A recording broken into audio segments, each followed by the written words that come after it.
Hello YouTube community, just wanted to make a quick update video. I'm 45 days away from having my top surgery with Dr. Garmoni. I will be making some more videos as I get closer, just short ones checking in about stuff. This one's going to be pretty short too. Basically just wanted to thank everybody who's contributed to my GoFundMe campaign. It was quite successful. I was able to raise almost $8,000 towards my surgery, which actually covers the surgery and hospital costs in entirety, and then the travel, the lodging, the aftercare supplies, and income coverage for when I can't work.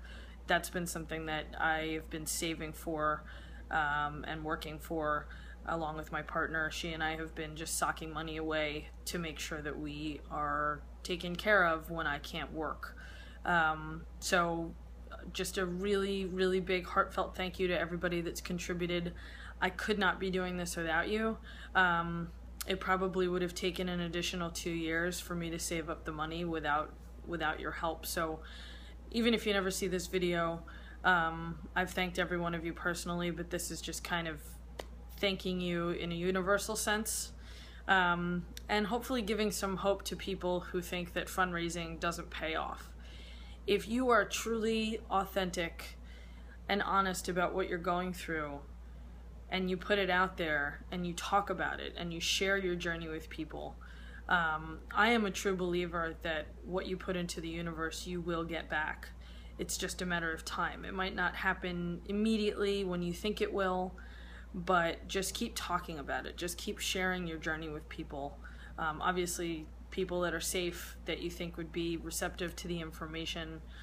You know, I'm lucky that I'm quite supported in my life, and I'm totally aware of how lucky I am. And maybe it's not even luck. Maybe it's that I've chosen a community of people who are accepting of whatever anyone is going through. But you know, it has taken me a while to find that kind of community, and I still think that, you know, there are some folks in my life that just cannot wrap their heads around what I'm doing for whatever reason, but they are not judging me for what I'm doing. They are supporting me and asking questions and trying to learn and be an ally, and I can't blame them for not knowing something that they weren't even aware that they didn't know. So that's been interesting. For an example, I knew I wanted to make this a shorter video, but I think this is important. I just had a really long, like 2-hour conversation with my mom yesterday about gender, about cisgender, about transgender, about the gender binary, about kind of blowing open all of these truths. What I mean by that is, like, trans people have existed forever. Third gender, non-binary people, gender neutral, all of these terms, and there are hundreds of terms, but we who identify as transgender, who are not cisgender, we've been around forever is what I'm trying to say, but there hasn't really been visibility or a space for us. Everything in the world is gendered, pretty much, male, female, from deodorant to public bathrooms to clothing. I mean, the list goes on and on and on and on, and I'm not gonna list everything today, but basically what my mom and I talked about was what it means to what gender is versus sexual orientation, gender presentation, and your anatomy at birth, which would lead a doctor to assign a gender to you. And it's not even the doctor, it's society. If you have a penis, you're male, and if you have a vagina, you're female. And there hasn't really been discussion of, okay, but those are genitals, they are not your gender, they are not your identity, they are just that, they are just parts of the body. So it wasn't difficult for my mom to grasp onto that idea, but it was new. And thankfully she's always been incredibly open and supportive of everything that I have ever done in my life, and when I came out to her it was like, yeah, I already know, no big deal, let's just live your life.